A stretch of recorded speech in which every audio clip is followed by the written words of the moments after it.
Welcome everyone to the Pacer Travel Chat with BobbieJoe and Marty, and we have some special guests. I'm going to have my co-host introduce. We got Emily Labutta from the Bootlegger. She's one of the RDs. She's out of Georgia. She's an amazing runner herself. I've seen her really lay the hammer down, put the performance on in the short loop ultras. So of course, that's where I've seen her. Emily, do you want to tell us more about yourself?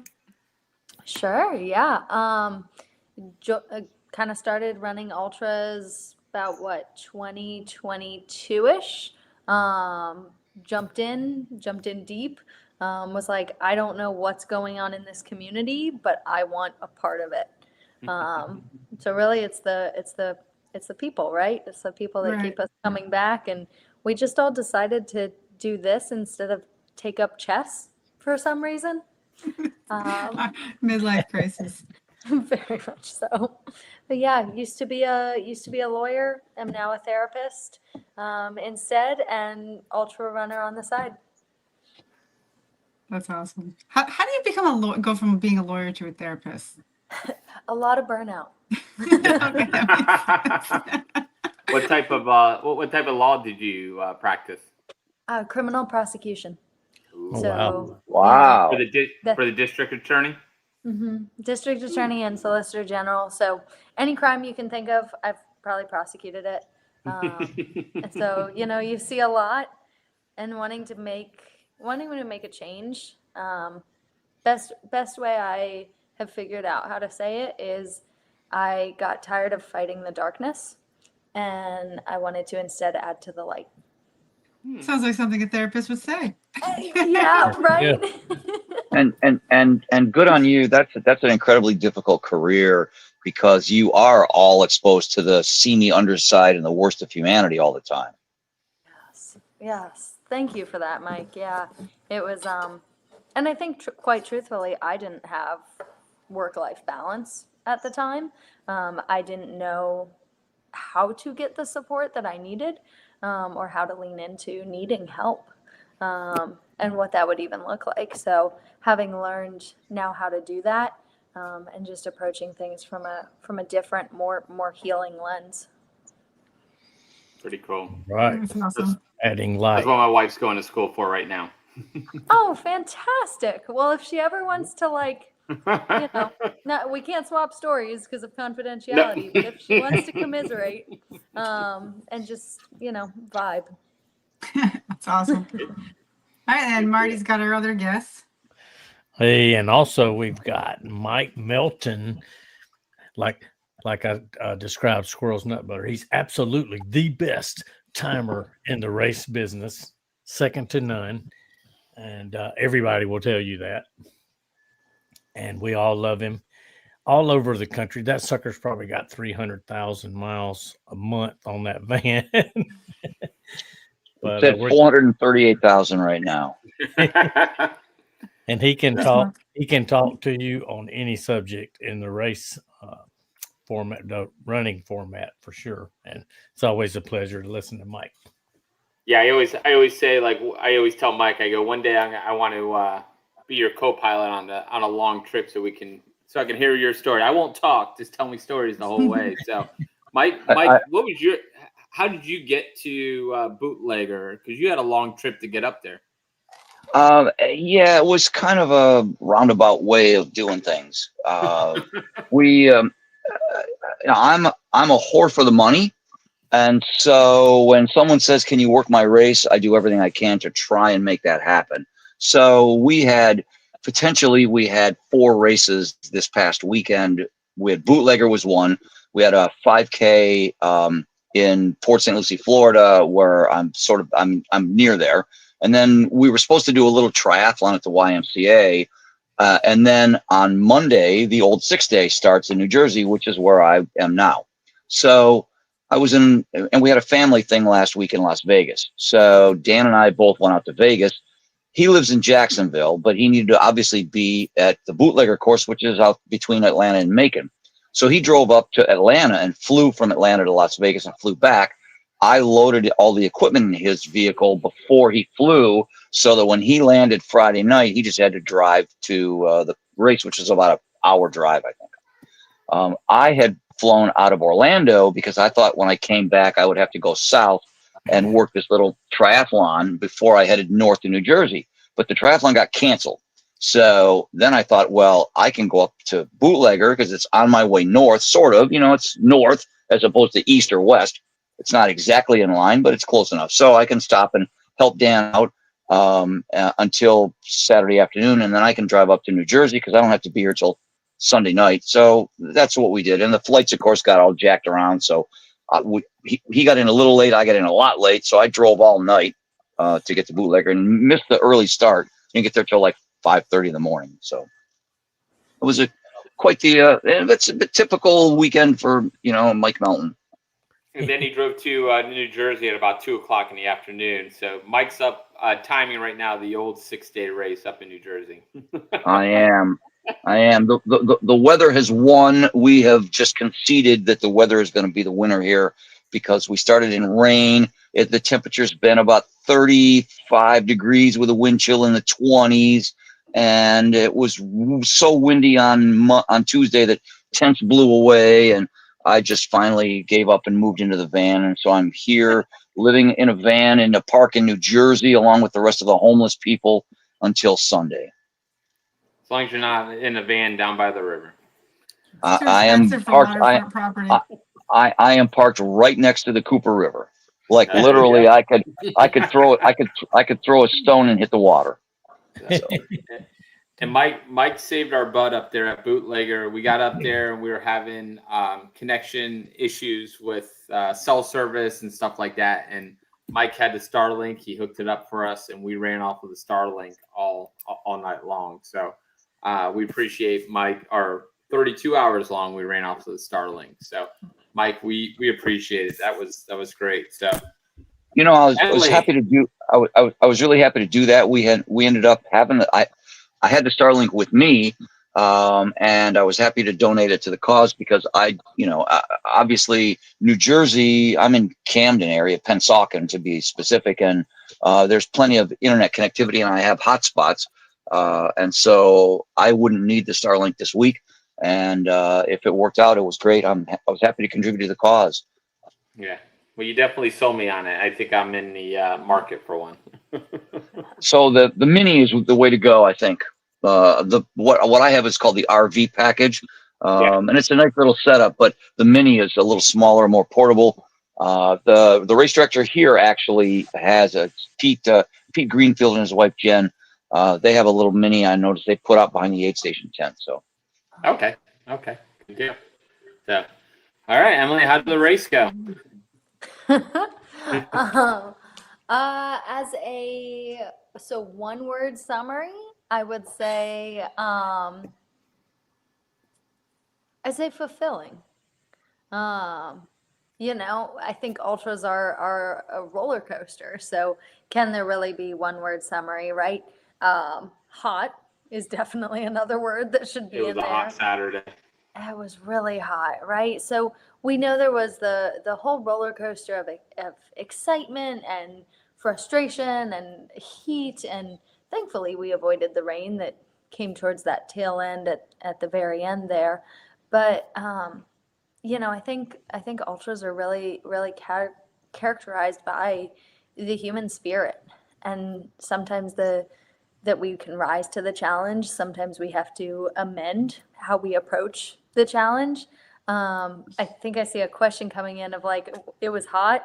It was like, that was our friend Andrea. She was there. She knows. Oh, okay. We think it's sarcasm. An exclamation point. There was a hot? What? No. Yeah. That, I think it took out a lot of runners, and not just honestly on the hottest loops, but I think it was the later loops where runners had already used a lot of mental strength to fight the heat. And so now when their muscles are feeling worse, their mind is also feeling like, come on, I've already been fighting for the last 10 to 16 hours. You want me to fight some more? So I think we saw a lot of DNFs in that like third loop of the 20-mile loop because of the fighting during the first and second. That's what I was posted out at the, was it the aid station 2 and 3, or was it 3 and 4 to the what did we call it? 3 and 4. They're about 2 miles from the hub when they came through. And I'm like, just get back to the main. There's air conditioning in there. Go sit in a corner, rest, get some liquids in, eat something, and get back out there. Yes. Yes, you could see people's like souls leaving their body. Well, yeah, and it was nice to see Browning because he's all-star elite ultra runner, and the humidity was even getting to him because he's not used to it. So it was nice to see even the strong ones got humbled. He was soaked. He was soaked early on. He was, yeah. And when he was finished, he just laid on the concrete, and he was all concerned about like not peeing. I'm like, no, we don't pee. We just sweat everything out. Right. Yeah. Well, you guys. Oh, sorry. Oh, go ahead. No, go ahead. Well, I was just gonna say, I was like, I actually love races where the conditions are terrible because it's a great equalizer. Mm-hmm. Like on a fast course, the fast. Wait, you mean like you mean like hot to trot and in Georgia in the summertime? I mean, maybe. I always hope for heat because I can handle the heat way. Especially when you have a lot of people coming from other places. It's like I prefer on my side too. Or like give me this didn't go well the last time I dealt with it, but like cold and rainy, as long as we're not like dealing with hypothermia, I'm like I can suffer pretty well. I'm not the fastest, but I'm really good at suffering. And so like when you see everybody suffering, you see how different people will kind of like adjust to that challenge. And yeah, it takes everybody an adjustment. Elite runners to amateur runners who do it for the love. Well, everybody hopefully is doing it for the love of it. What were some highlights of the race for you? Like what moments stick out? Oh, so I would bet that a lot of people maybe didn't see this, but it was really our last official finisher, Liz Bauer. I think those who have been in the sport know her name. I think she still. I was going to talk about her. Yeah. Okay. Yeah, for sure.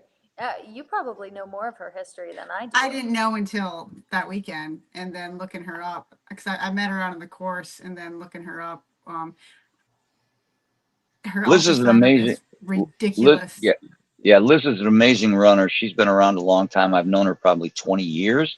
And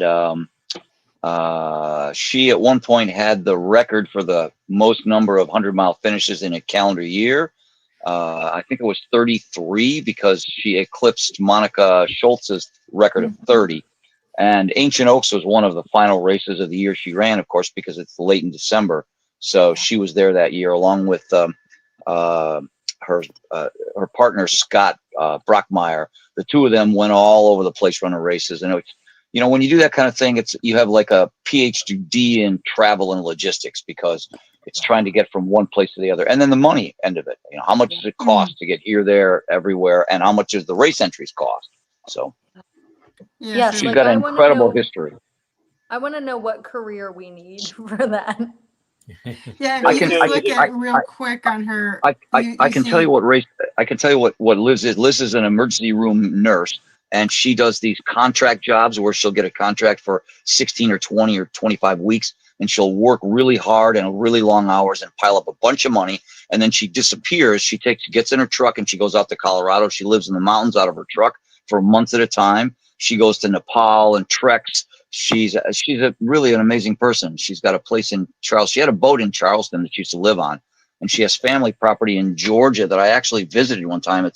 She boards horses. There's like 10 stables, and she rehabs horses that have been abused and neglected. So it's a really amazing person.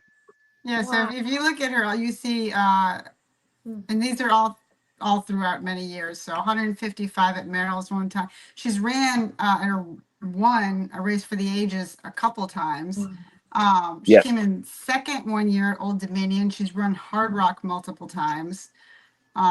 She's done the Dome multiple times, and the old Icarus that we used to have here in Florida. And she's done Across the Years, Dinosaur Valley. These are like, some of these are top of the line ultras, and she especially looks like in the 2018, 2017, 2016, she was just dominating these races. And So she also has held, I think, at various times, the women's like 45, 49, 50 to 54, 55, 59 records at 100K, 100 mile, things like that. That's I see. amazing. I see an Ancient Oaks. Oh yeah, she's been there Yeah, more than once. Vermont. She's got. The only thing I'm not seeing is Western states, but everything else is there. So, but she might not have done I don't. default. Maybe that's not her thing. She likes. I don't Looks like know. she likes a lot of the loop races. Yeah, I don't know that she ever did Western. Mm. But yeah. So, and you say official finisher. So can you? So for us looking at the results page, because so that So was we had two people. We had two people who finished over the 30. It was a 34-hour cutoff. 35. 35. Okay, so then we didn't have anyone finish over that, I think, because the last official finisher I had was in the 34-hour and change, and we posted all those results. So yeah, we had two finish, but those were not. We weren't posting those, right? That's what the race director had said. No, I think JP had said. I think we ended up posting them. Lou Edge Because and I Melissa thought Norris. I had thought it was a 33-hour cutoff, and the two that were over 34 were the people who were going to be unofficial finishers, and I ended up putting them in as regular finishers, and JP said to leave it that way. Yeah, because Liz finished 31:59:59. And that would have been the time on the official race clock, because we did have some early finishers, so that's probably why some of these times look a little different. And I'll be honest, like I didn't think she was going to get in. She was at the so we had me and BobbieJoe were running people in from the cemetery. It was 0.3. And Now this isn't that person. That's why I'm confused. Because we have Can I see, clear I- things up? Can I clear things up? Yeah. Yeah, go ahead. Yeah. Sorry, Emily. I knew she knew. Yeah. The little bit of the lawyer in me is just like, watch where everything is going, watch what everything is happening. And I'm like, okay, now's my moment to step in. So officially 32 hours for the race. People who started early would have had 35. Liz Bauer was our last official finisher. And Gotcha. I would love to recount the story of her being that, because it was such a testament to the human spirit. And like Jeff said, I was on the edge of like, I'd say on the edge of my seat, but I wasn't sitting. So the edge of my feet, you know, like, oh my gosh, please go. Like, I need, like, make it, you can do it. And we did have two finishers come after her. They had met our soft cut. We had a soft cut at 8 a.m. For starting the last loop, and they did start by then. And so JP and I did talk about it. We were like, I mean, technically the race is over. They have also ran 100 miles. How can we honor what they've done while at the same time honoring this amazing, like, the push that Liz had and all the finishers before her that came in, you know, within the race time? So is there room for both? And so what we decided was we'd give them a buckle and we'd give those two finishers an official finish. So not a straight DNF, but not a straight finish. We would kind of find the gray area in between. All right, Jeff, Yeah. this is that person too that you were thinking of. It was just confusing because of, so what with the timing, the 35-hour people, they're after the 31:59 after Liz's, even though we saw them at the same time. So, Yeah, no. Liz came in, like, Liz peaked that hill, and she was the one that she's like, I don't want to be on camera. I think when BobbieJoe got to her, she did was not fine want when I me was on anywhere camera. near her. You just didn't like you, BobbieJoe. She didn't like me. I don't know. But we knew we were watching the camera at the finish line, and like there was no way she was going to get in. Like she wasn't moving, and she must have picked up another gear when she got below us. Like I literally, because you running behind her, I had the camera on her for a little bit, and if you guys want to go back, it's live stream 3 right towards the end. She's looking at her. She knew what the time was. She was watching her watch come up over that hill. And she was everything she could. She was trying to dig in and go. And I'm like, she just doesn't have it. She was trying. So whatever she did right after she passed us, she picked up another gear. And all of a sudden, like we're watching the camera at the finish line. We're like, holy crap. I don't know what she did, but she got in there. And it was amazing. Yeah, that was totally it. So I was like, okay, it's about, quarter mile, 0.3. You're right on that 0.3 from like when they drop in to that start finish. We knew you had seen her, but I'm pointing like up to where you and like BobbieJoe and Jeff are on my screen. We knew you had seen her, but we couldn't see her yet. And so we're like, I was looking at my watch. It was 3:27. The race ends at 3:30. And I'm like, there's a runner. They have to be doing 10-minute miles at the end of a 100-mile race. Yep. And I don't see them yet. And then we see her, and now it's like 3:28. And I'm like, holy shit, she is not moving fast enough. Like she's not, like, oh my gosh, like I do not want to cut her at like 3:31. Like, please no. Oh, it was going to be like that. Come on. Run because I don't want to cut you. Run because you don't want to cut you. Like, run because you want this too. I see her pick up a second gear. Like, I'm like, I don't know how you're doing this. Like, we've all had that moment, right? Where you're like, I was sprinting at the end of 100. And you play like the video back that your crew got. And it's like, I was doing like a 14-minute mile, but it felt really fast. We've all had that. Yeah. But she was sprinting, like full on, like leg extension. She's sprinting. Then she comes down that hill, right, and kind of drops into like the gravel right before the pavilion. That's when she can see the clock. And I'm like, it is now 3:29. It is now 3:29 in like 20 seconds. Like she has seconds to cross this line. And the second she saw that clock, we saw her pick up another speed. And literally, like with no time, 0 time to spare, she steps foot across that finish line. It was the most amazing thing to watch in the world. Like, that's the human spirit that says, I didn't come this far to have this not count. I didn't come this far to not give up on me.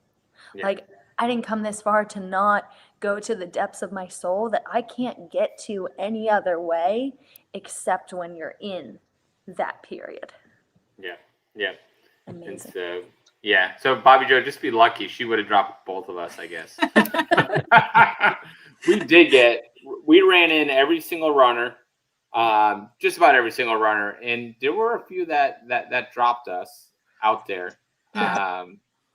So do you like to show you that? I had to tag team Jeff on. So I do have the fastest time coming in. So BobbieJoe made a segment. Nice. This is the last 0.3 that we follow people in.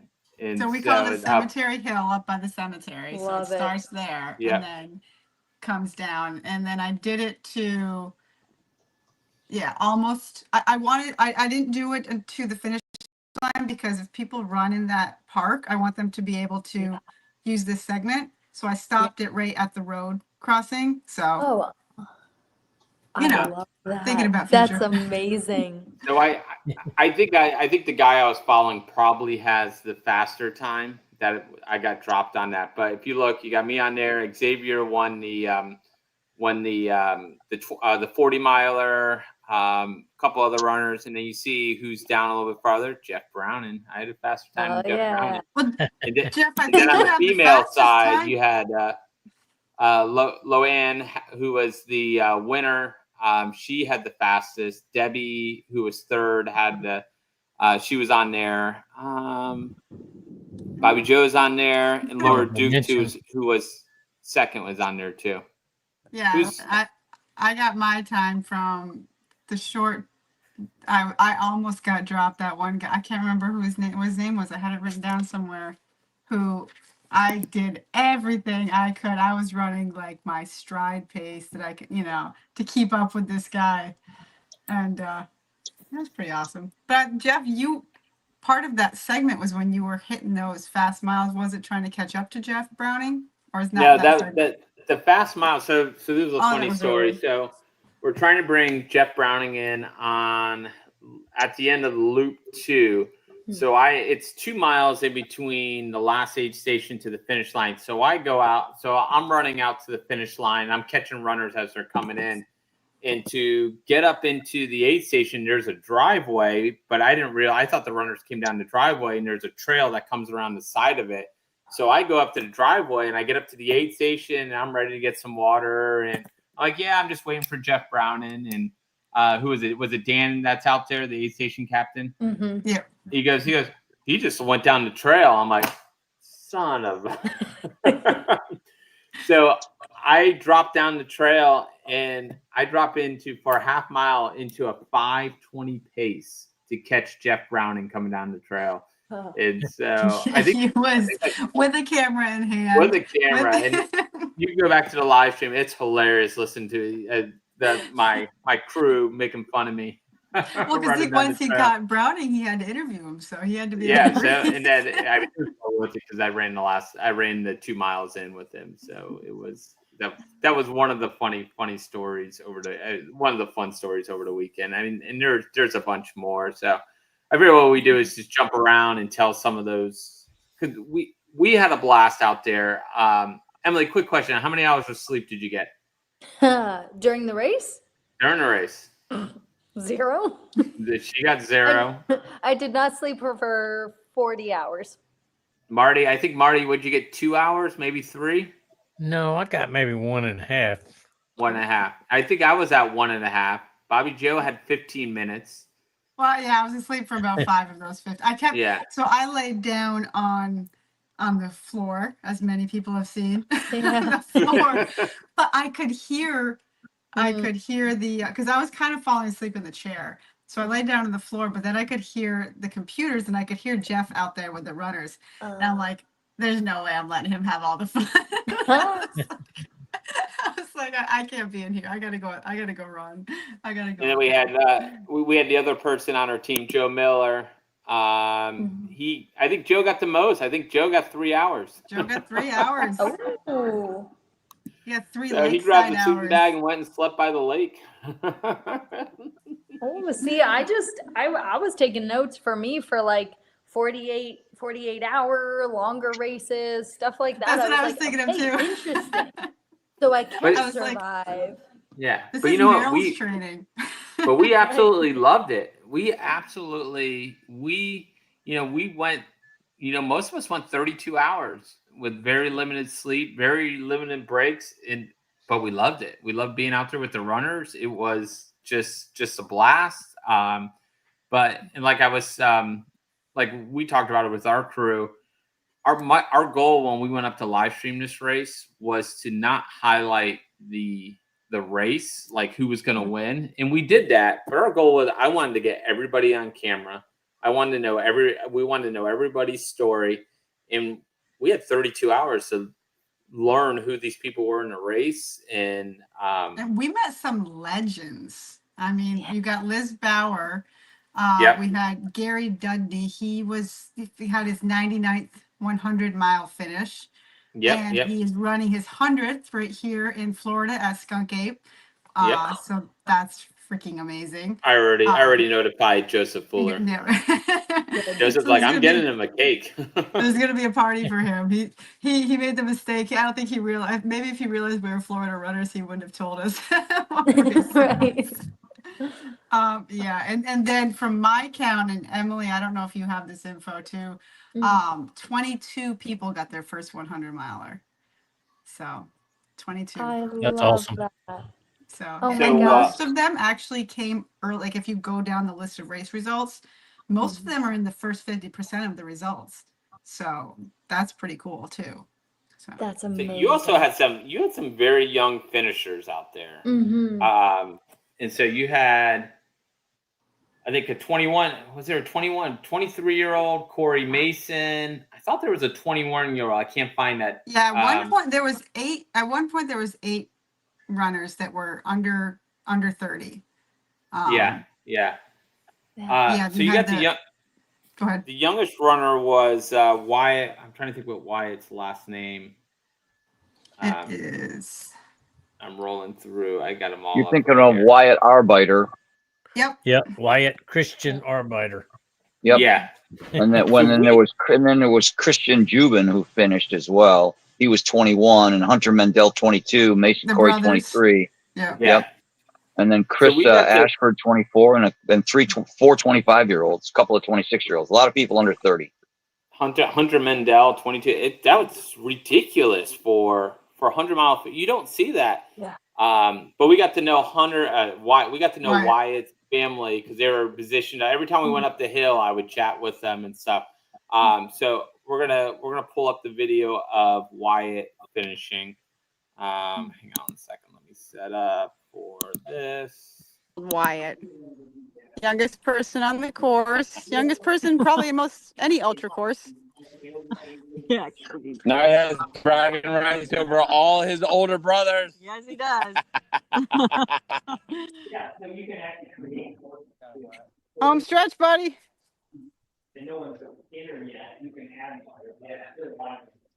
Who's it? Are these all the brothers? Brothers, cousins, friends? Friends. Friends. The roommates, friends. Real brother, right? Brothers, roommates, friends. One of the guys works at the local 7-Eleven. He gives. Yeah, they're right here. There you go. Whatever you want for dinner, man. He wants everything. He's Everything you said. yeah, lots of water. Would be good, yeah. Did you take a fall? Oh, that was from a softball game a week ago. Ah, you just say it was from 100 miles.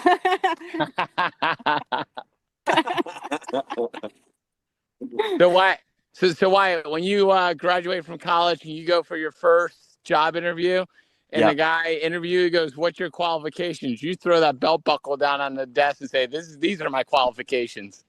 Yes, sir. Love it.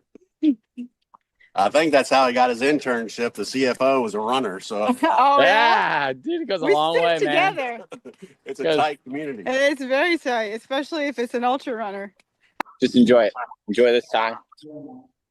So strong. Good job. I knew she wanted to run. Great. Almost there. Hey, I'll tell you a secret, Wyatt. That really wasn't very fun.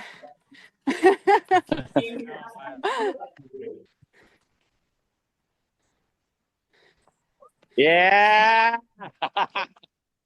I got two runners. Who do I got? What's your name again? Julia. Julia. And who do I got? Steve. Steve. You're running the 100, right? Yep. All right, let's go. Steve? Hey, Julie, how are Hmm. Yeah, I Yeah, said it so- wasn't fun to Wyatt because I had ran down with the other girl, then came back. I was coming back up. So Funny story was BobbieJoe's bringing him in from the top. I'm sitting with his family, and I have my phone out, and they're watching my phone of her bringing him in. And his mom and it might have been his sister are just sitting there crying because they were overjoyed with happiness seeing him come in. So that was a great finish. It was just fun meeting his whole family out there. One thing I learned real quick, I think anybody who has run around me for any period of time knows I'm very in touch with my emotionality. Also known as I cry a lot. Yeah, BobbieJoe has seen it. Mike's seen it. I know.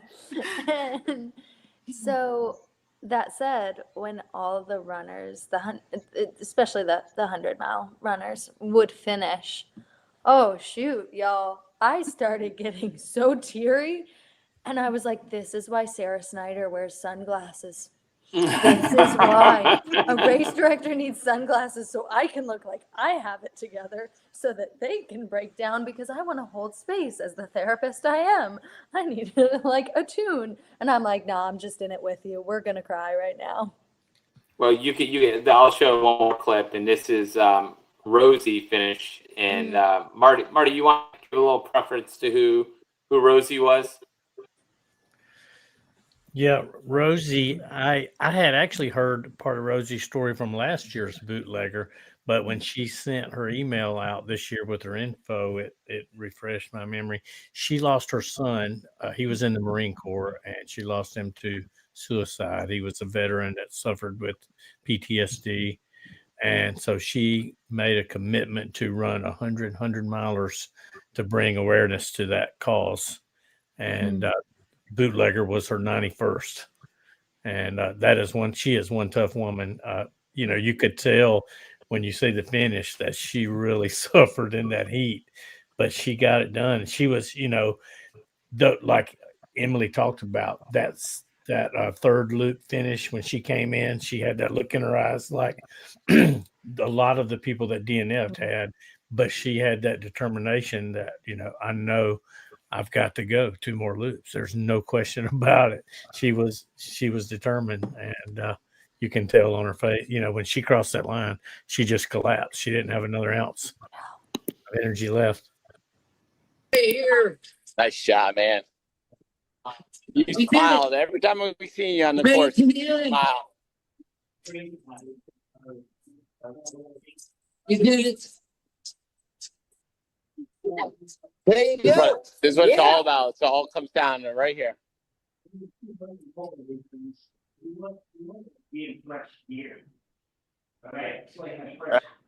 Take you in. Congrats.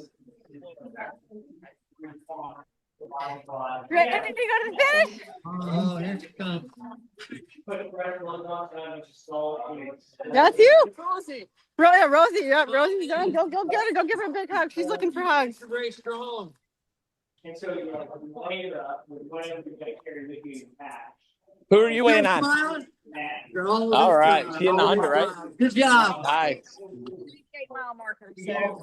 Perfect. Melissa. All right. Yeah, that's what I'm talking about right there. Runner 150. We did it.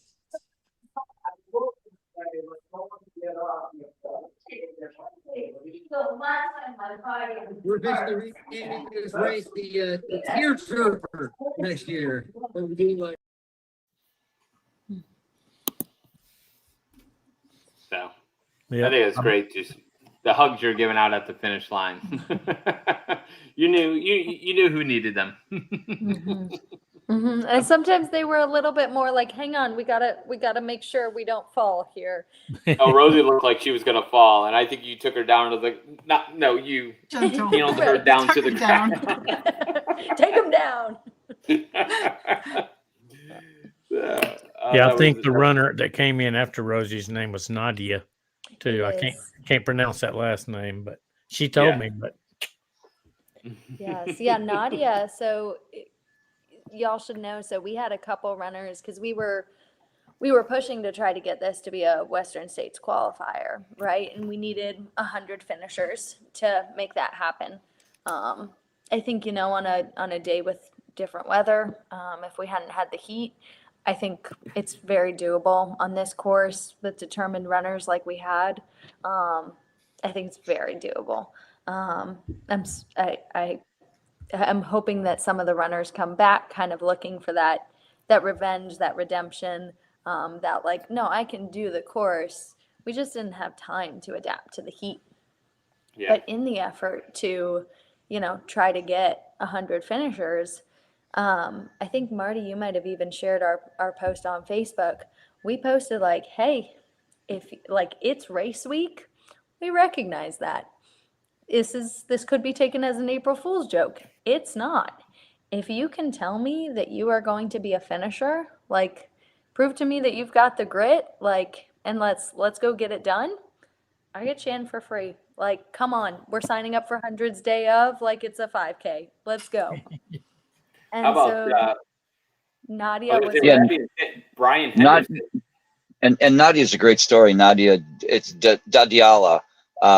She's a Russian and Ukrainian. She has Ukrainian connections, really strong Ukrainian connections. So, and she spends a fair amount of time in the mountains. So she's regular. She should be ready to run most any time.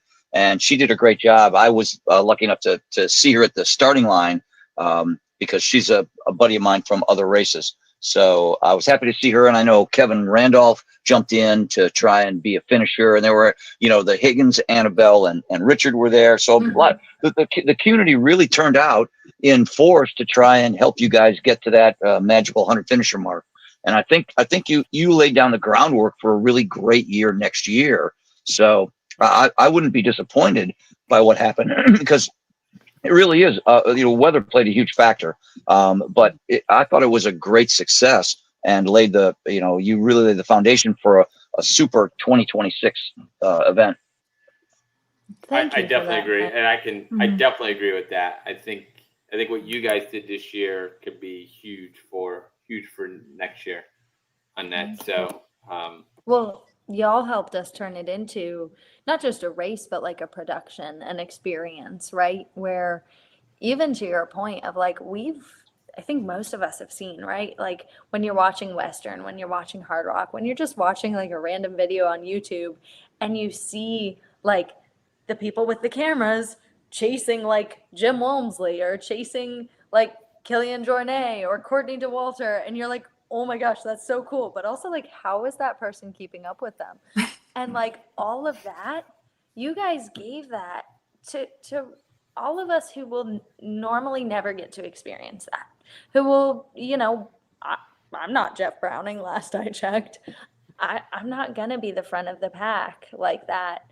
But to have that experience of, wait, I'm on a live stream right now. Somebody cares about like why I'm here. I think you all like, and even I'll say this too for timing. I was talking to my friend Don Gibson, who he and his friend Karen, I'm forgetting her last name, started the Georgia Jewel before they gave it over to the Bakers, who now have it, and they speak very highly of, and the Bakers are doing an amazing job.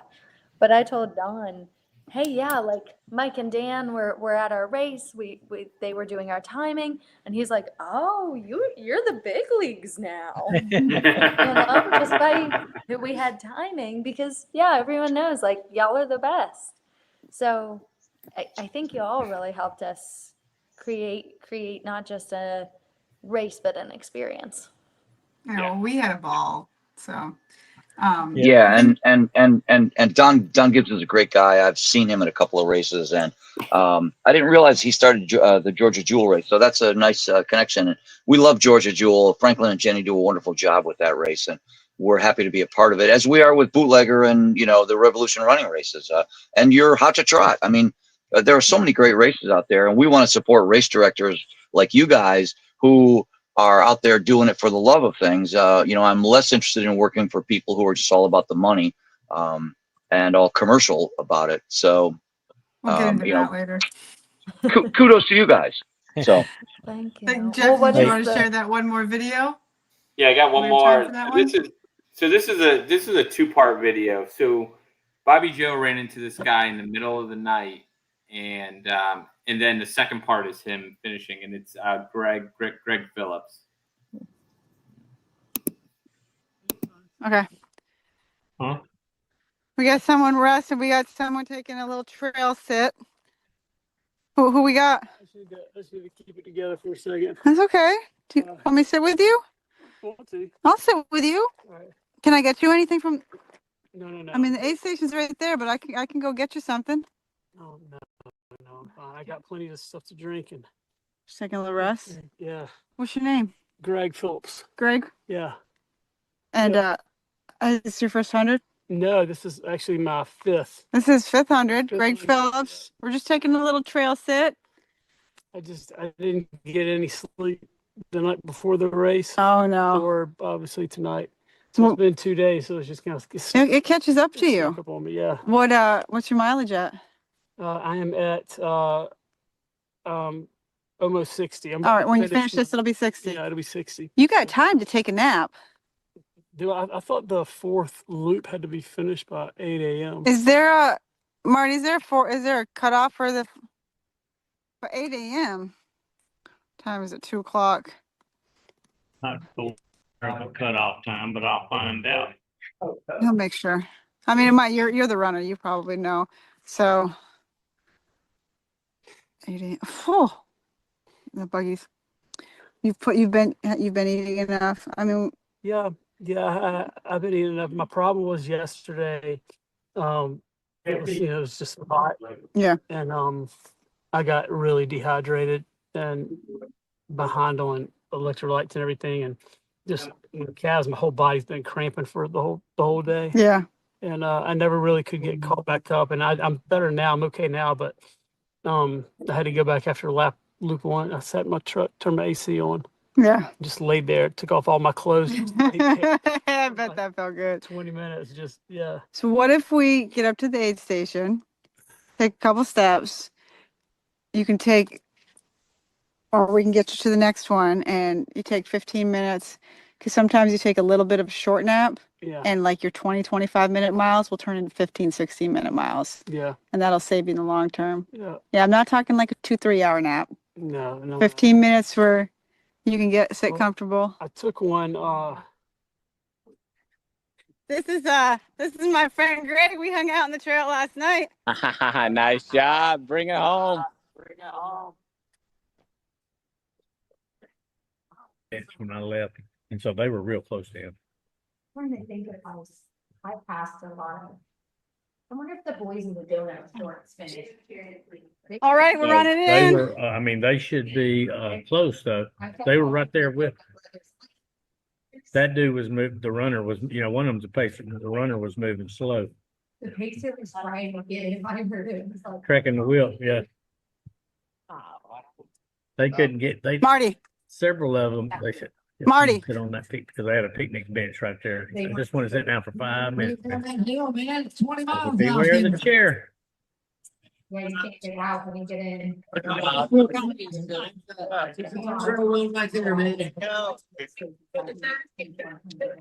all in 100 miles. Mine was shaped because I'm not a real hippie. All right, we got them all lining up to come my in. shirt gets wet, but my shorts. All right. Look at these boys. Okay. Huh? We got someone rest and we got someone to. All right. That felt good. That felt real good. Yeah, I love that because, I was between running around to the different aid stations, runners would be like, the aid stations were always so well stocked and you always had ice. I'm like, yes, I made sure of that. But I'm so glad you could not see the chaos behind the scenes. I'm so glad you just knew, yeah, okay, we came and there's stuff we needed. Perfect. That's exactly the way I want it. But because of that, I'm either at an aid station driving around or at the start finish. I'm not seeing those moments that are generally seen by like pacers, crews, or the trees, right? Like, so y'all captured some of those moments where like those don't almost look like the same person. He put himself back together and he came in strong. Oh, he was at it. You could in the middle of the night. It sounded like he was out of it. Yeah, it's just a low, and we've all had them. It's just being able to pull yourself out. So. And he was sitting. How far was he from the aid station? He wasn't more than a quarter mile. No, yeah, something like that. You could see the marker. Yeah, because I wasn't very far down. I was kind of waiting for runners in and out of that section of the trail, and then I just thought this light was not moving. It had been sitting there. So I'm gonna go check it out, see what's going on, and had a little sit, got him back up there. But yeah, it was like a quarter mile. Yeah. So. Yeah. And sometimes we need someone to do that math for us of like, but no, I need trail math. I need to keep going because the time, and I need to keep going. And it's like, yeah, okay, but like take a moment, and that moment is going to turn what you keep doing into faster doing. Yeah. Yeah. Yep. We should probably go over who actually was on the podium, and because there was a race going on. There was. It So was. Brownie took off with the win, but after that, it was tight. So we had at one point on the male side, between mile, I'm trying to do the math. It would be 72 to 80 miles, 72 to 78 miles, that loop. Yeah. Second through sixth place were all within like a 7 minutes? mile. They were all within a mile of each other. You had Garrett out there, Julian Long, William, Ben Calloway, and Lucas, not Kyle, Lucas. I called Lucas Kyle for the whole And we first got to loop. give Lucas credit. He hung with Jeff Browning for like 30 miles at least. He was on a mission, and he did blow up a little. And he knows it. He laughed at himself when I found him. But and like, when else do you get to say exactly I hung with Jeff Browning for miles? Like, you know, okay, so you blow up. It was probably worth it. Right. Lucas was great. And Lucas is from that running group. What's the running group out of Atlanta? Brookhaven. Brookhaven, yeah. So they had the first and second, was it Xavier and Connor, I believe, in the 40 mile race. 1 and 2. They also had Debbie. Yeah, Debbie Boyette. Yep, Debbie Boyette, who was third. She was from that team. A couple other late runners, and they had like a stadium set up. When towards the end of the race, they were all watching them all come in. It was pretty cool. They were watching me and Jeff run up and down the hill. Yes. So you ended up. So Jeff Browning won it, and I believe he broke the course record in 17:22. Then you had Garrett Latham from Canton, Georgia. Yes, not Garrett Bracht, who I said was in second place and wasn't. Oh yeah. We had several Garretts out there. We were all confused at that. Hey, can you put name tags next year on the bid? Really big. Yeah. That would really help. Signs. Yeah, that would really help me out. And in third place on the podium, you had Julian Long, which was our Florida boy. And Julian, he just got stronger as the race went on.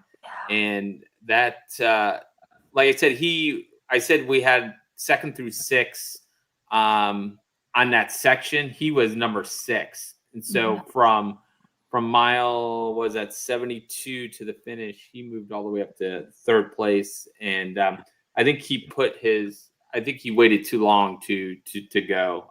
But he did he ran really well. We were proud to see him out there. He was in the chat. I don't know if he's still there, but he was. Yeah, Julian was in there. And then you had William Hallam from Roswell, Georgia, and then Ben Calloway, which great guy from Hoover, Alabama. Ben, if you're watching this, I'm still trying to recruit you for Arkansas Traveler. I need a pacer. Yeah, Jeff was out on the trail just looking for pacers. That was his. Oh yeah. His Ben had a little daughter, and she would come find me with the camera, and she would always jump on. And then the funniest part, and I didn't get this on, I didn't get a chance to download the video, but they woke their little son up to watch Ben finish, and Ben's he's showing the kid the belt buckle, and the kid's just breaking down crying. And so we're going to make a great little meme when your dad wakes you up at 3:00 in the morning to finish, and all you want to do is sleep. Yeah, it wasn't happy tears. He was so upset. He was sad. He was just exhausted. And then we had Lucas Lucas in his donut shirt, which he never took off for 40 hours. I think he's probably still wearing it. I kept thinking, get the guy a new shirt. Come on, he's finished. So they put on a great race there.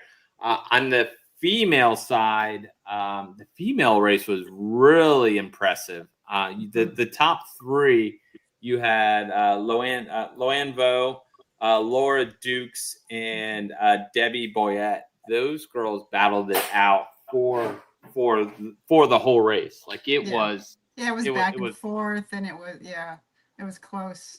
Yeah. Laura Loop 4 put the charge on, and she put up a fast loop, and we saw low. It's a funny moment. We saw low. Mile 73-ish, and I'm running with her, and she's like, how far back is? So I'm trying to talk to Marty and Joe Miller, and they're like, And they're just joking along. I'm like, no, we need to know. Right.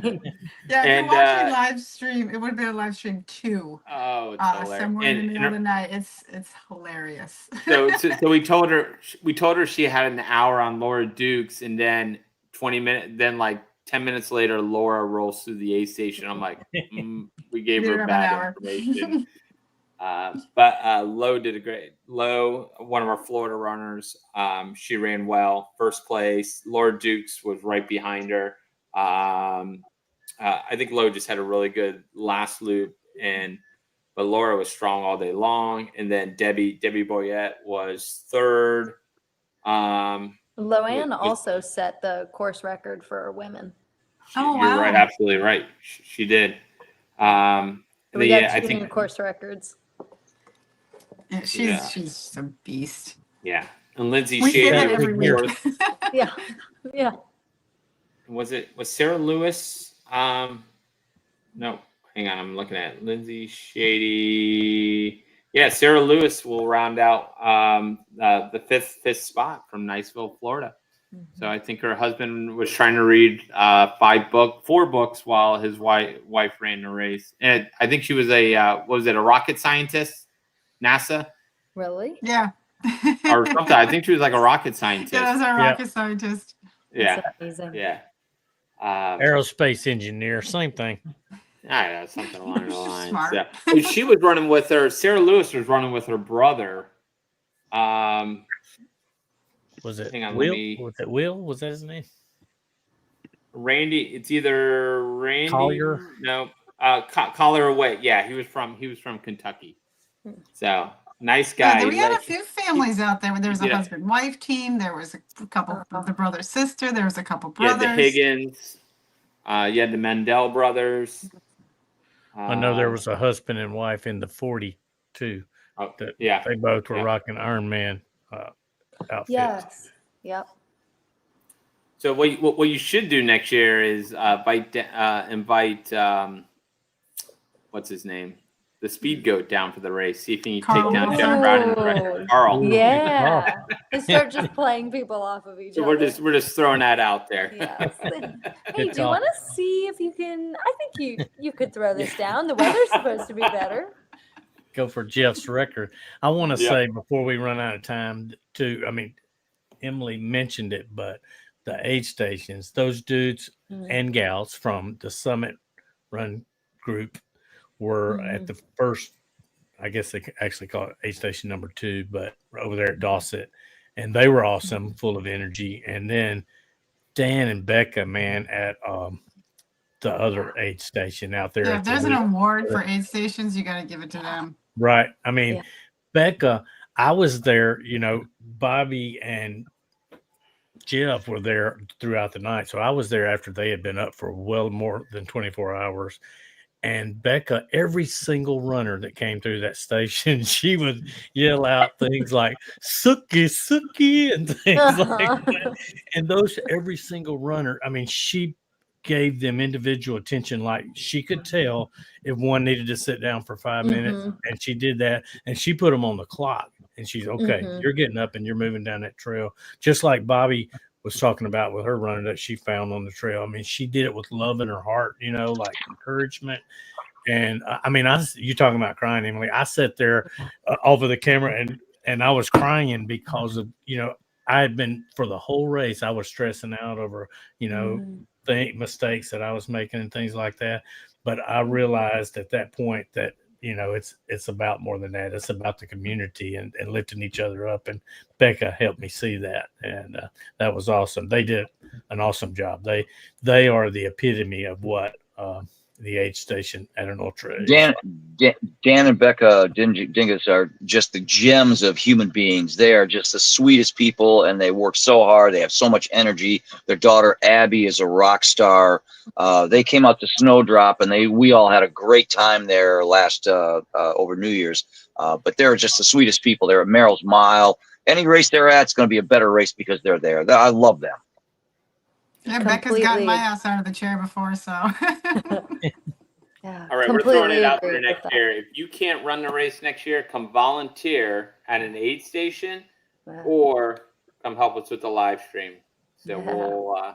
we're either one are out there. We'll take you up there. Thank you, Emily. We probably should move on to Mike's race. I knew Absolutely. it was going to Thank take you. more than 30 minutes. Yeah, I said Just 30 saying, minutes, 30 and minutes. we just hit an hour. We're still feeling the It was love. good, man. We had good stuff. It was great. It was a great And there's race. still a Thank you million all. things that we could talk about, but yeah, I know we have to, yeah. So thank you, Emily. Is registration up for next year yet? Pardon? Is registration up for next year yet?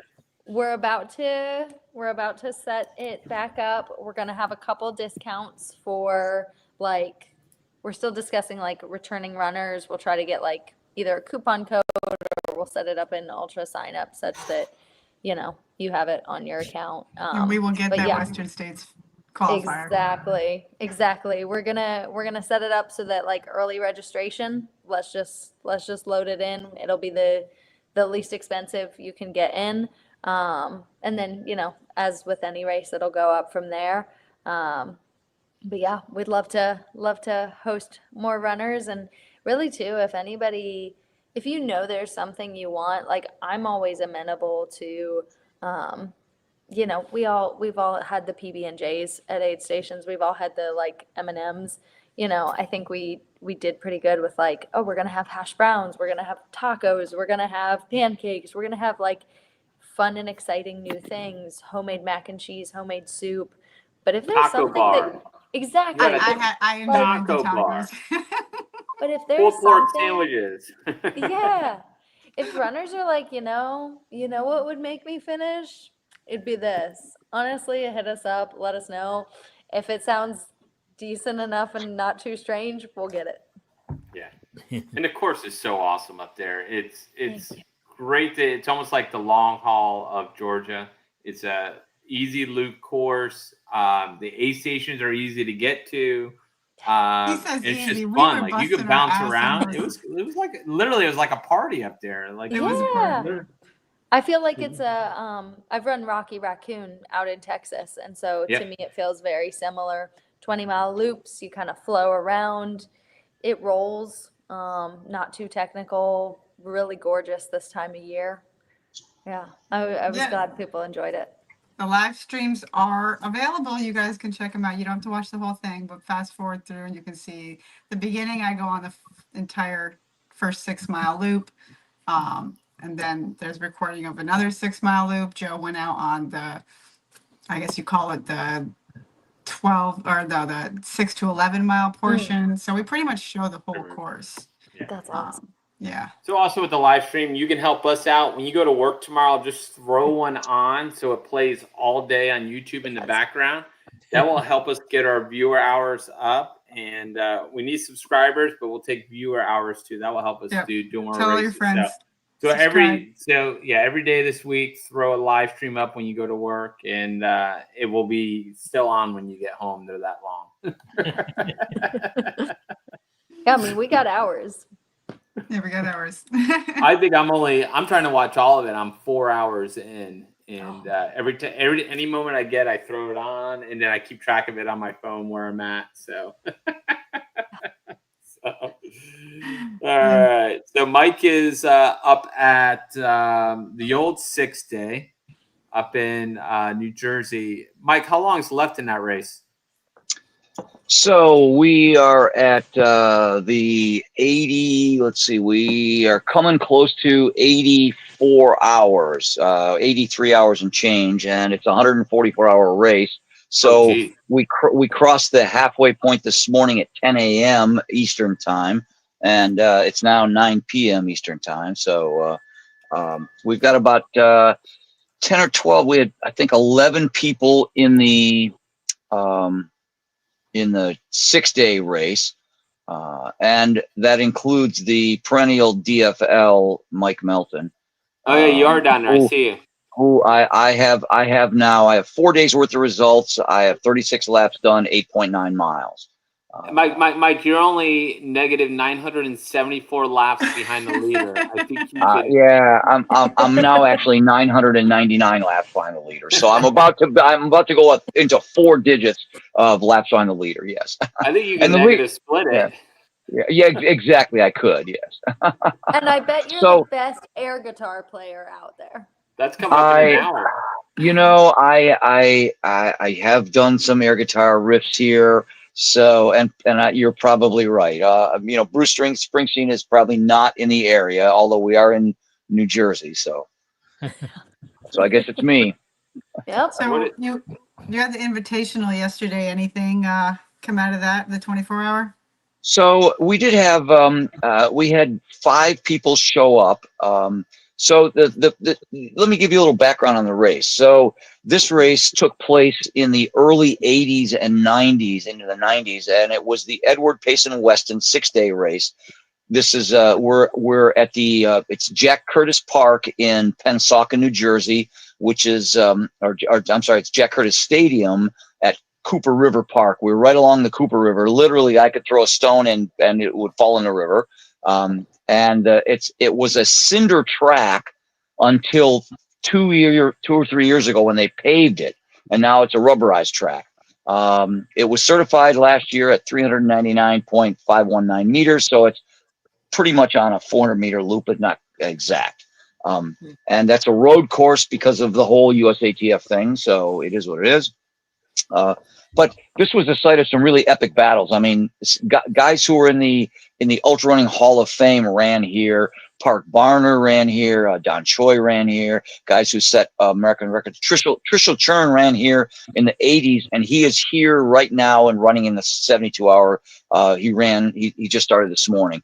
Bill Schultz, who ran here, I think 5 times, and is the course record holder with 475 miles, has been out every day helping out. Yeah.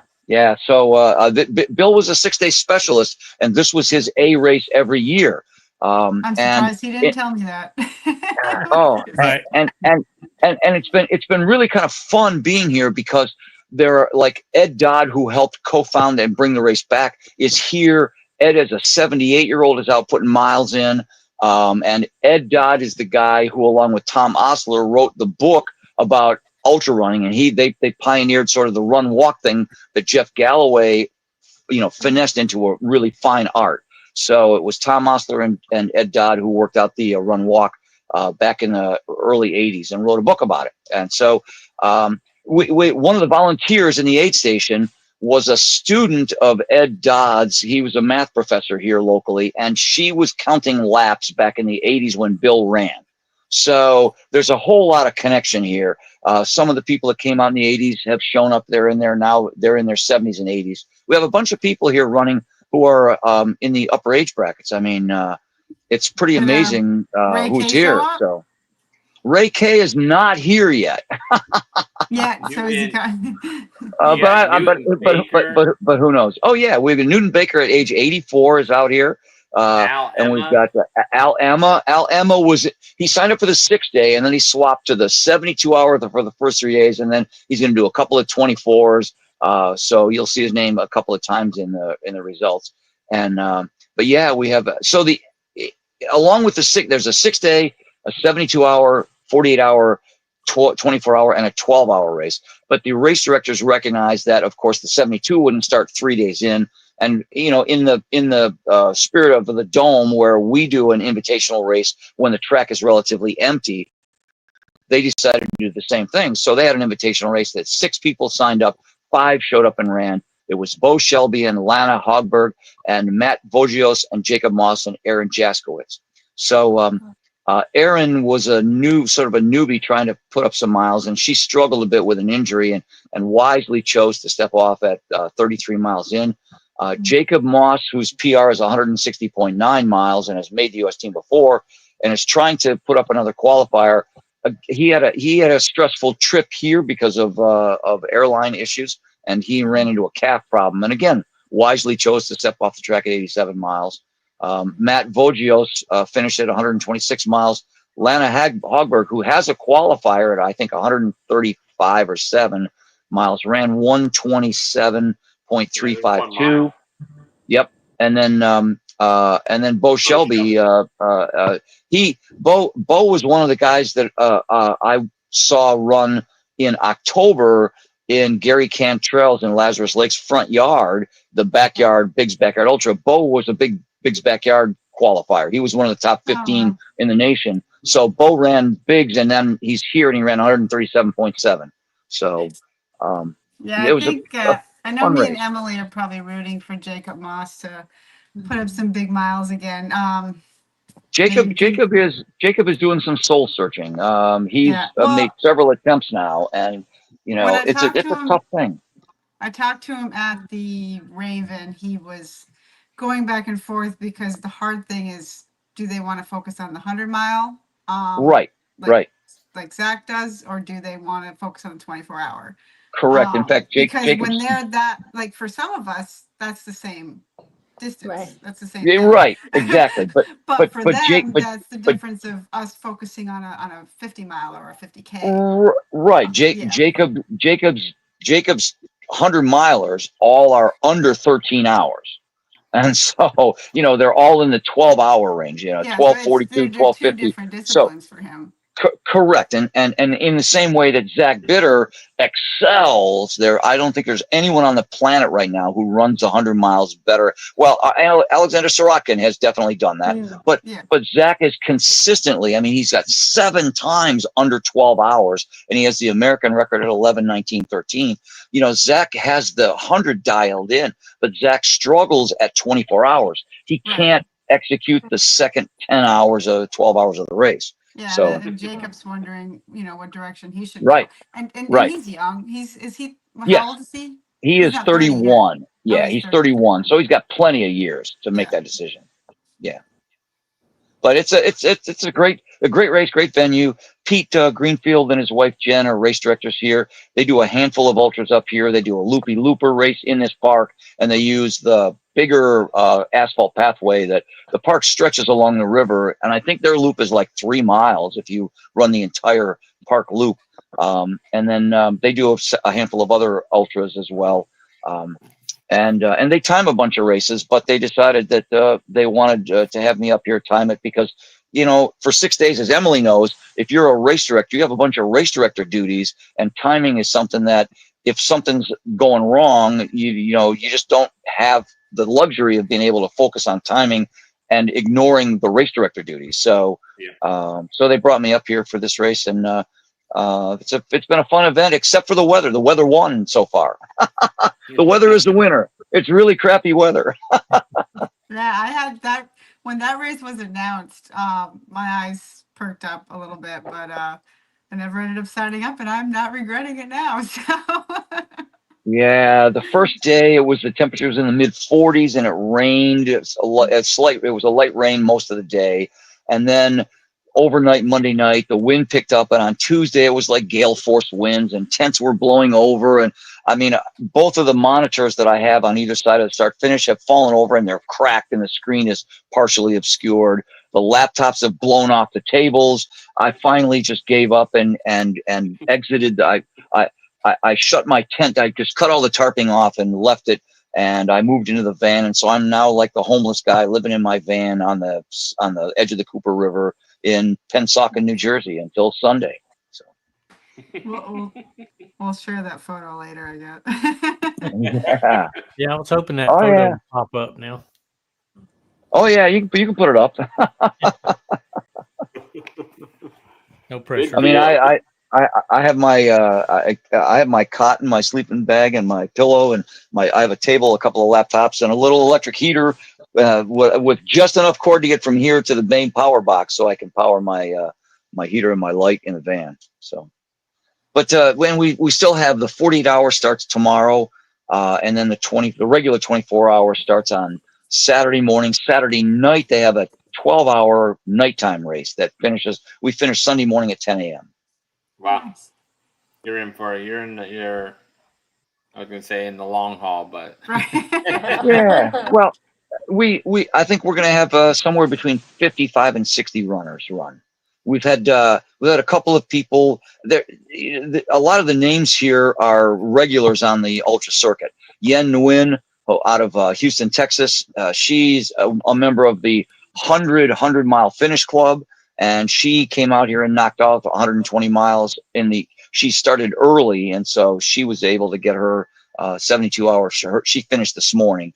Barney Riesbeck out of Ohio, who's been a perennial 6-day guy. He came out and did a 48-hour. The first 2 days, I congratulated him. I said, Barney, congratulations on picking the 2 best, most epic weather days, like all day rain, all day wind, to do your 48 hours. Trishel Churns, who's the president of the GOMU, the Global Organization of Multi-Day Runners, he's here. Victoria Brown is here, not as a runner, but she's crewed Jacob Moss, and she also crewed, she's been crewing Rachel Belmont. Rachel is Rachel is one of the youngest runners out here at age 28, but she's a very experienced runner. She's run a lot of pretty impressive things, done some really hard, long stuff. So she's struggling with an ankle or a foot issue. They keep, she keeps stopping and getting it wrapped, but she's got 228 miles so far. So Nice. Yeah. It's cool looking at the old pictures on Ultra sign up of the race. Yes. And it's been really fun doing it really has been fun watching the people reminiscing. The people have been here. I mean, Newton Baker's been running ultras for 40 years, I think. As has Bill Schultz, Trishel Churns, Ed Dodd. These guys have been around a long time. Kathleen Gorman is here. She at age 75, she won our 10-day race at 6 Days in the Dome last summer, because we only had 3 women run. And Jen Cadenhead, who was her second place to her last summer, is coming back tomorrow to run the 48-hour with a brand new hip. So Kathleen is worried because she thinks Jen is going to crush her. So next time someone in my neighborhood says they can't run because they've got a new hip, I'm gonna be like, excuse me, yeah, you can. Oh, absolutely. We've got Dong Lin here, and Dong is a barefoot runner, age 53. He lives up here in the Northeast somewhere, and he did. I want to say he did all 10 days in the Dome he ran barefoot the whole time. He's been barefoot here some of the time, but he's been putting sandals on because of the wetness. He didn't want the skin on his feet to get macerated and get torn up. But he's out there. I remember his cadence from he had a I can picture it right now running around the track with him last year. He has a very striking, smooth kind of motion, and it's very recognizable. Yep. Yeah. I know exactly who you're talking about. Yeah. Awesome. And Dong is one of those guys who just he cares not a whit about whatever anyone's doing. He's got his plan, he's stuck to it, and he's executing really well. Dave Drebsky is here. Dave has done a handful of multi-days. I remember first time I met him, I think, was BB Farm 48-hour back in 2017, 18, maybe 2019 up in Vermont. He has done a couple of 6 days now. And so he's here. He's in 4th place right now, third male. We've got a young kid, Thomas Joyce, cranked out 100 miles in 20 hours and then took a break, came back, and his 2-day total ended up being 167, I think, 172. Let me see. I have the daily mileage splits up here. So he did 167 after 2 days, and after 3 days he was at 227. So his daily mileage is 100, and then 67 and 60. So Nice. we also have this guy Paul Johnson, age 29. He's a former military guy. He recently did a run across the U.S. He was one of the Transcon guys. How'd I miss that? I'm usually know who's running across, unless he didn't join the little group. So the little Facebook group. Yeah. Well, and Bill Schultz is a Transcon guy. So He's been Bill retelling his story. Oh, I know. He retells it every year. I love it. And then Newton Baker is a Transcon guy. He's done a cross because he was part of it was the Race Across America. There were 5 or 6 guys that ran across the U.S. Yeah. Yep. And I don't know that Ed Dodd has run a Transcon, but there's at least 3 people here who run Transcon. So pretty impressive. Cool. All right. We'll move. Got a couple more races to cover. You got Croom's Fools Run down here. Oh yeah, that's coming up. Yeah. No, that was last weekend. It just happened last weekend, right? That's a great race. That was what, the 31st running of it. They had a 50-mile, 50K, 50-mile. Joshua Kensworthy of Northport won the race, and then my buddy Eric Kalina was second, right behind him by about 5 minutes. And Esteban Romero, young kid, somewhere between the age of 20 to 29. He was 27. 6 seconds behind Eric Kalina. So Eric was probably running scared on that. Yeah, that was probably fun to watch. Yeah. On the female side, you had Sage Lyons out of Sarasota. She's a big runner in this area. She runs Tampa Bay 100. And then she won it in 9:30. And then 15 minutes behind her was Lindsay Vera with a 9:45. And then third place was Renee Bortels. She's another legend runner in this area. Yep, formerly Renee Tavicoli. She is a longtime runner in the area. I remember, I want to say, Kroom, the Fools 50 miler was my first DNF in my first attempt at coming back to ultras after I had attempted one of them back in the 80s. And it was like 2004, I think, and I DNF'd at 35 miles. I did notch a finish a couple of years later there, but it's a great race. Yeah, if you guys go back and watch our chat from last week, we covered the history of this race with Andy Matthews. So yeah, go back and take a look. Yeah, there's some that was a great one. That was fun going through all the results and looking. Just seeing the big names that have ran that race, it was kind of crazy. Oh yeah, back in 2004, I met a guy, Fred Johnson, who won the 50K that year, and he and I are still friends. We still keep in touch with each other. Awesome. Pretty cool. On the 50K, Ben Butler out of Tampa, another young kid, 20 to 29, won it in 3:53. Chris Clapp from the Villages. Guess how old? Do you think he's young or old? 50 to 59, 4:46. Oh my God, it's sitting right in front of me, and it's for you. Where is he from? And then Paul Swindle from the next town over in Palm Harbor for me, 40-49. He rounded out the podium in 4:48. On the female side, Ashley Gabbert from Sarasota, 30-39. She won in 5:58. Jenny Gilman was second in 6:01, and Shauna Bannon was third to round out the podium for that race. So that was a great race. I'm trying to think what Andy and Amy have coming up. I can't think of what I know they have a 5K next week. I think what's yeah. that? Well, the next week they're the 5K. I think their next ultra is Sweat Swat and Swear. Yeah, Sweat Spot Swear. Listen, that's a great race. If you're looking for a good race, that's a great race. It's not really a loop race, kind of like a figure 8 race, and it's on some great trails up in Inverness, Florida. You should check that out. All right, Umstead. Yeah, their results. I was looking at my notes. Umstead's a great. Umstead's another classic old school ultra. They've been around a long time. It was my first attempt at 100 and my first DNF. I have DNF'd all the best hundreds out there, and that was my first. That was my first DNF in 2004. Oh, Mike, that was my first DNF. There you go.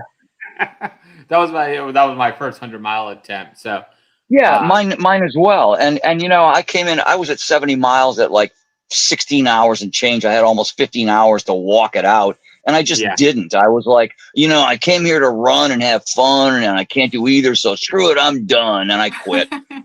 Yeah. Oh, it's a rookie. It was before I understood that you could take a 3-hour nap and get up and continue to run. So. Yeah, and that's what I think. Mine was inexperience, and the fact that I think I looked at that sub 24-hour belt buckle and thought I could do that, and that got in my head, and that just destroyed my race. Yep. You had 4 guys go under 16 hours, which is pretty impressive. Yeah, Mike Morton had the course record there for a while, but I think somebody broke it. Yeah. I don't know who And has I that. want to say it's low 13s. Oh, Yeah. But you've had some pretty big names. Run Oh out yeah. there. Ed. yeah. You can't go to an ultra without seeing somebody wearing this Umstead T-shirt. You Right. can't miss it. In fact, I want to say Mike Smith, the guy who has like 228 or 230 100-mile finishes, has 25 or 27 finishes there. Well, What the is, female winner, Kate Pilardi, this past weekend, that was her first 100. Yeah, So- 18, Wow. 1816, and Brian Zeckelfuss won it in 15, 20, 28. They're not an ultra sign-up, so it's kind of hard to find their old results. Yeah, the Umstead it was hard to find. They have their Yeah. own Yep. site. So Great race. I tell back when I started trying to qualify for Western States, that was the easy 100-miler to get your qualifier. It was Umstead and Pinhoti. Yeah. And Umstead's a great trail. It's almost not even a trail because it's so groomed. Yeah. But and the years that I ran it, it was the 10-mile loops. And like the first 4 loops, you had to run down to the lake and run around this dock, the floating dock, and then back out. And then the next 6, you could skip the dock portion of it. It was really kind of a wacky. And they've settled on 8 12.5-mile loops now, which is really a nice course. Yeah. I didn't realize second place was Christopher Miller out of Florida. I don't know that name.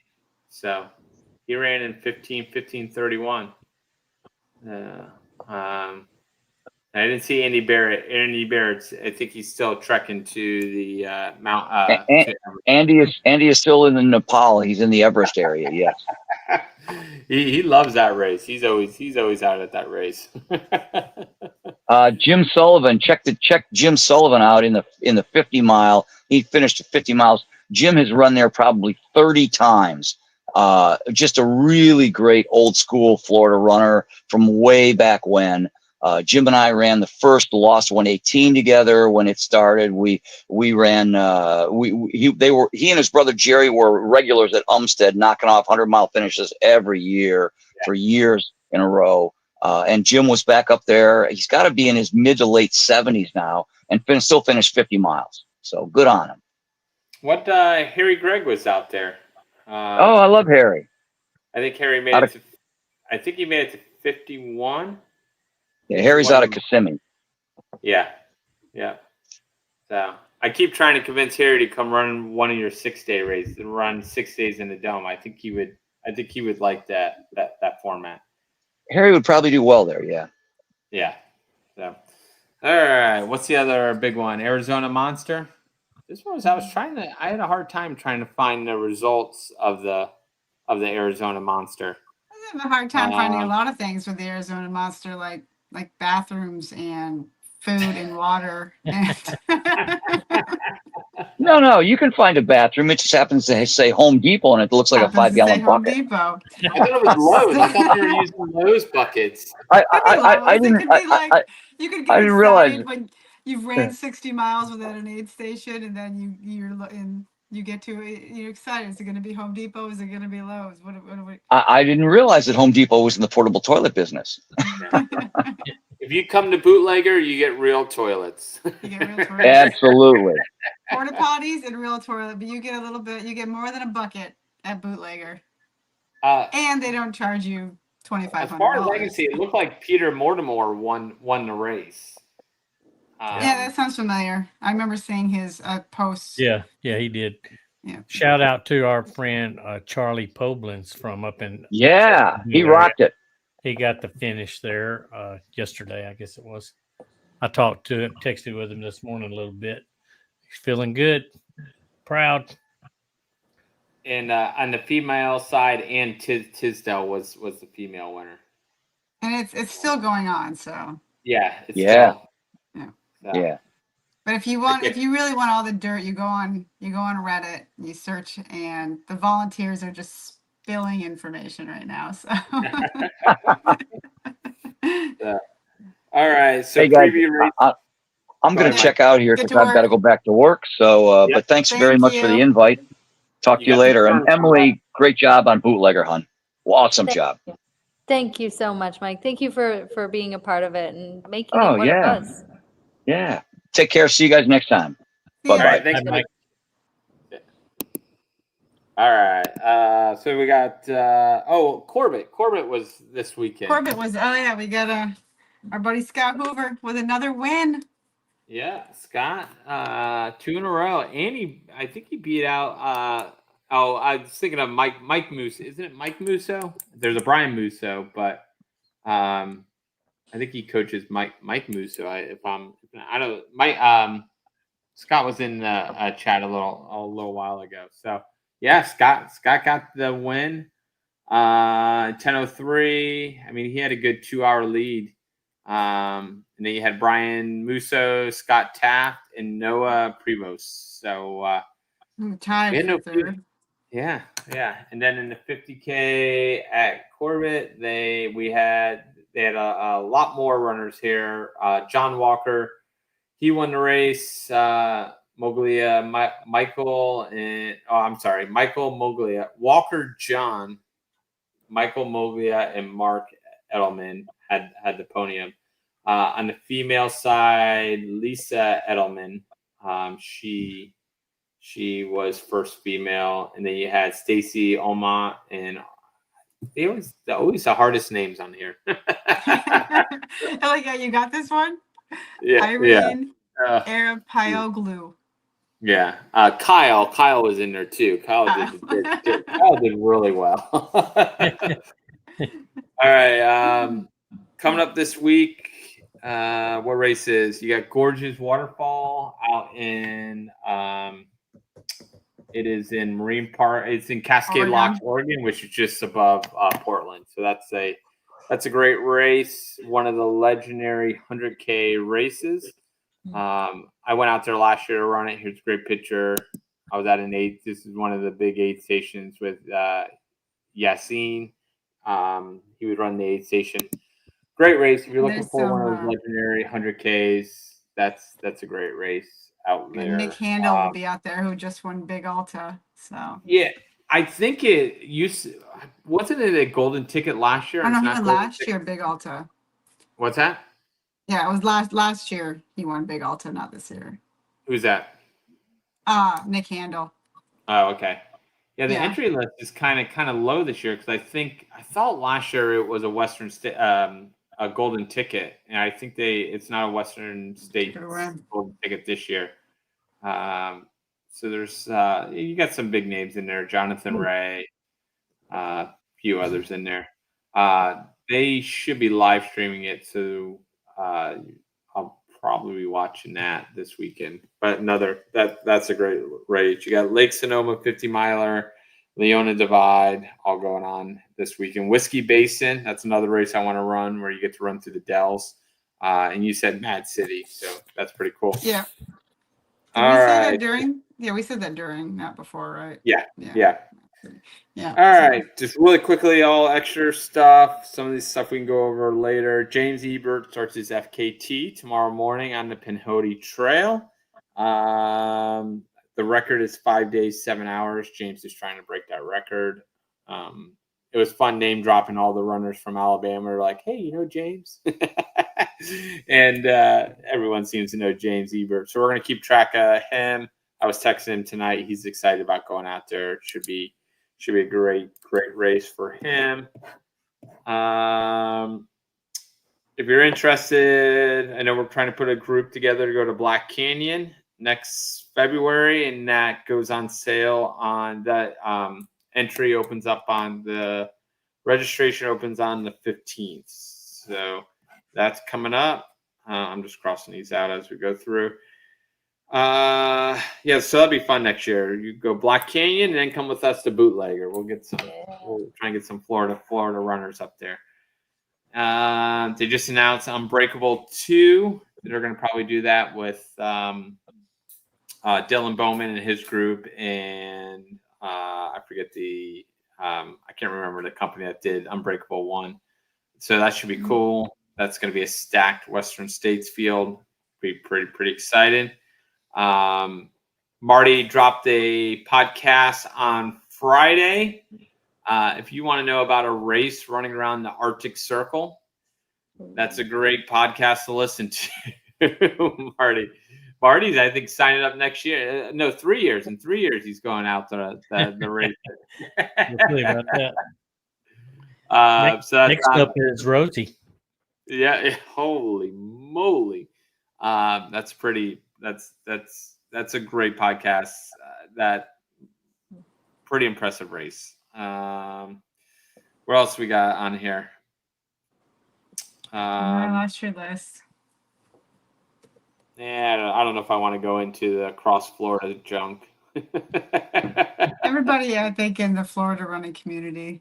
Yeah, I think you all know about it. We have so, Jeff has screenshots if anybody needs. Yeah, we're good. We're good. Fact It got checking. taken down off the fur. It got taken down off the fur site. So, I think he learned he probably did more damage than anything else with his. Well, post. at the same time, Candace keeps doing damage to her races too. So I mean, maybe it's all evened out now. So. Yeah. Yep. So, but again, if you're looking for a good race next year, head up to Bootlegger. Mhm. We're looking forward to it. Looking forward to it next year. And if you want to help out with our live stream, reach out to us. We had a very thin crew, but we got it done. Me, BobbieJoe, Marty, and Joe Miller. We had a blast, but we could have used 1 to 2 more people up there, especially chasing down runners. Yeah. And maybe getting y'all some sleep. Yeah. I know we're We need looking someone at in the 20 to 25 age group to come run down runners. I know we're looking at. We definitely want to live stream Pinellas Trail Challenge, and that's going to be a heck of a field on that race. Unfortunately, I want to run the race because I'm trying to get to 10 finishes first, and so. But the good thing is you'll be set up in my kitchen with the live stream because we're right on course. And We're trying to recruit spouses and families and everything. So we want it. I'm signed up, but I'm willing to drop out if I have to. Yeah, we got. I convinced Joe Miller to bring his camper and park it in my front yard for sleeping. Yeah. So we're gonna have a pre-race dinner on Friday night. So it should be fun, and then we'll be looking. We'll be at Tampa Bay 100. We're trying to. I really would like to do long haul, and then whatever else we pick up, and we're looking forward to being back up at Bootlegger. So good deal. So we are wrapping this up quick because we went over on time. Actually, we never really set what time how long we were going to be. Time. We just had some good stuff on Bootlegger, man. We could have talked another 2 hours just on Bootlegger, just with everyone we got to. There were so many good stories out there. So again, throw that live stream on, sit down, watch it. Even don't watch it, just throw the live stream on when you go to work. But it's fun to go through. Just usually fast forward through the first 5-10 minutes of every live stream. And the rest of it's pretty good. Yeah, and if you want, what did I say on the live stream on the third one? If you tune into the like 5:30 hour, was that it, or 6:30 hour? 6:30. That's when we started getting a train of runners coming in, and so it's just there's a lot of action in that section. We were driving very well. We were making calls on we were trying to figure out what to do. I'm like, okay, you go. You bring them halfway, I'll bring them halfway. Joe will bring them the other half. So it was good. So I'm just we got to have the manpower for when you have 300 runners in there. Yeah, Exactly. we'll definitely need more. And I need to get like an IV drip going on you guys. I felt like there were some times where I was like, hey, wait, have you had water? Oh, you guys! I mean, you guys kept us. Your aid stations kept us going. It was great. Yeah, Marty kept us Becca and going Dan with had- burgers. They had vegan food cooked separately for me, which is amazing.